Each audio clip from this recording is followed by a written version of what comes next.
షిఫ్ట్లో కూడా పనిచేస్తున్నారు.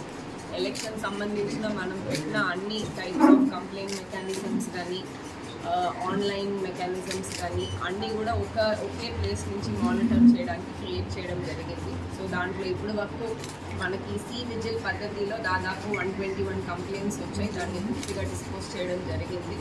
సిమిలర్లీ మనం పెట్టిన కాల్ సెంటర్ ఏదైతే కంట్రోల్ కాల్ ఫోన్ నెంబర్స్ ఇచ్చామో దాని ద్వారా 24/7 కాల్ సెంటర్ ద్వారా కూడా 41 కంప్లైంట్స్ రిక్వెస్ట్ చేయడం జరిగింది. అలాగే NGSP పోర్టల్ ఆన్లైన్లో ఎలక్షన్ కమిషన్ వారు గ్రీవెన్స్ పోర్టల్లో కూడా 63 ఇష్యూస్ ఇప్పటివరకు రిడ్రెస్ చేయడం జరిగింది. అలాగే ప్రింట్ అండ్ ఎలక్ట్రానిక్ మీడియాలో వచ్చిన ఇష్యూస్లో కూడా 49 ఇష్యూస్ మనం ఇప్పటివరకు రిడ్రెస్ చేయడం జరిగింది.